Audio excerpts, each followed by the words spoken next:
Oke, kemudian yang kedelapan, memberikan resume dan menyusun tugas rumah. Ya.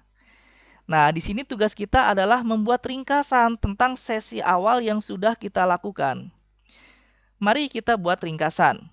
Tadi kita sudah menyusun agenda, melihat skala perasaan Anda, kemudian berbicara mengapa Anda datang untuk terapi, membuat daftar harapan, dan menjelaskan bagaimana pikiran mempengaruhi perasaan. Tadi model kognitif ya.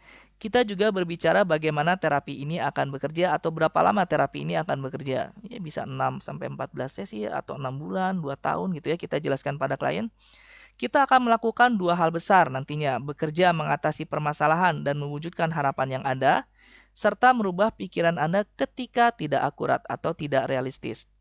Mari kita lihat apa-apa saja yang Anda catat untuk tugas rumah. Nah, tugas rumah ini kita diskusikan dengan klien ya di tahap yang ke-8 ini. Apakah meninjau kembali daftar harapan? Siapa tahu klien menginginkan ada harapan lain ya yang dia nggak kepikiran pada saat sesi awal CBT. Ya boleh aja dia tulis lagi di rumah nanti. Berikutnya, ketika perasaan saya berubah, tanyakan pada diri sendiri pikiran selintas apa yang muncul. Lalu menuliskannya dalam daily thought record. Nanti saya akan tunjukkan seperti apa sih daily thought record. Yang biasanya daily thought record ini menjadi PR pertama di sesi awal CBT. Di sini klien akan diajarkan model kognitif, yaitu mengidentifikasi apa aja ada situasi, ada pikiran, dan emosi. Ya, sebagaimana yang pernah saya latih kepada Anda ya beberapa pekan yang lalu. Kemudian di sini juga boleh kita tawarkan, ingatkan pada diri sendiri bahwa pikiran tersebut bisa benar atau juga salah. Karena dalam CBT, baik pikiran negatif ataupun positif, ya bisa jadi benar, bisa jadi salah, bisa jadi realistis atau nggak realistis. Gitu ya. Ingatkan diri bahwa saya sedang depresi saat ini, bukannya malas. Itulah kita perlu jelaskan ke klien bahwa ketika Anda mengalami depresi, faktor biologis juga menentukan loh. Ya, faktor genetik juga menentukan, lingkungan juga menentukan. Jadi multifaktor sekali ya. Tiba-tiba dikatakan bahwa, oh kamu mah depresi, kamu kurang iman. Well, nggak sesimpel itu. Karena depresi itu multifaktor.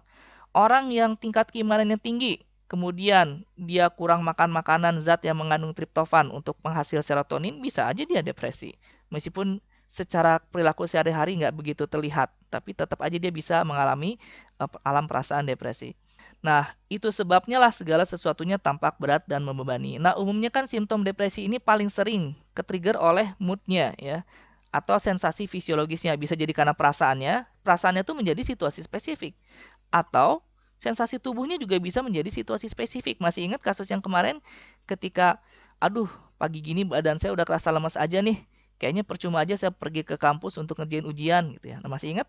Nah, itu adalah sensasi tubuh yang umumnya terjadi pada penderita depresi yang kemudian menjadi situasi spesifik yang men-trigger pikiran otomatis.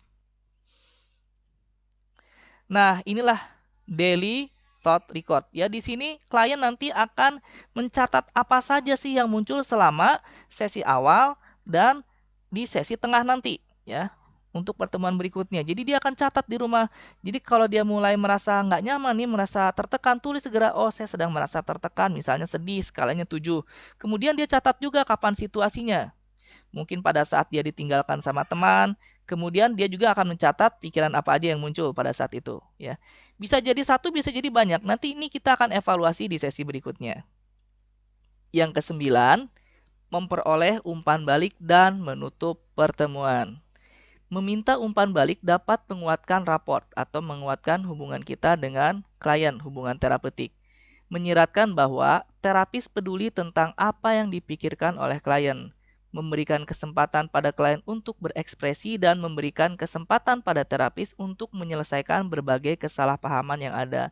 Di sini kita memberikan kesempatan pada klien. Apakah ada hal-hal yang ingin dia sampaikan lagi pada saat sesi terapi ini atau ada hal-hal yang tidak mengenakan tentang kita pada saat melakukan proses CBT. Kita bisa mengatakan ini kepada klien. Setiap akhir pertemuan, saya akan meminta umpan balik dari Anda mengenai apa yang Anda rasakan selama terapi ini berlangsung. Adakah sesuatu di pertemuan ini yang merisaukan Anda? Ya. Apakah mungkin kita bicaranya terlalu cepat? Atau mungkin cara menyampaikan kita juga tidak membuat klien nyaman? atau dari gestur kita juga dirasakan tidak begitu memperhatikan pada saat dia berbicara. Nah, apapun itu klien bisa ungkapkan di langkah yang ke-9 ini. Biar jadi apa ya? Biar jadi evaluasi juga bagi terapis, oh mungkin bicara saya kecepatan, oh atau motong pembicaraan klien saya terlalu kecepatan, oh bukan pikiran otomatis yang ini mungkin yang perlu dievaluasi, barangkali yang lain gitu ya. Beberapa hal mungkin bisa saja terjadi.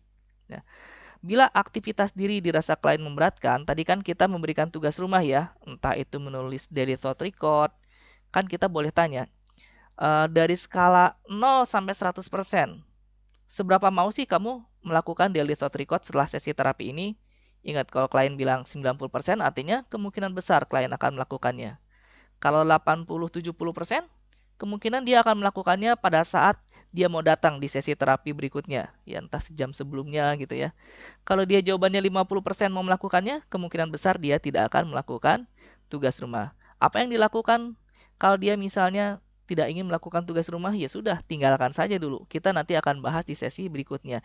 Jadi nggak perlu dipaksa. Nah, itulah 9 langkah yang dilakukan dalam sesi awal CBT. Jadi akan banyak sekali waktu yang digunakan, makanya prediksinya antara 60 sampai 120 menit. Di sini merupakan fase-fase yang menurut saya penting dalam melakukan psikoedukasi kepada klien. Apa aja psikoedukasinya? Ada psikoedukasi tentang model kognitif, ada psikoedukasi tentang gangguan klien, ya, ada psikoedukasi juga tentang apa itu terapi CBT dan berapa lama ini akan berlangsung. Nah, itulah yang dilakukan pada saat sesi awal CBT.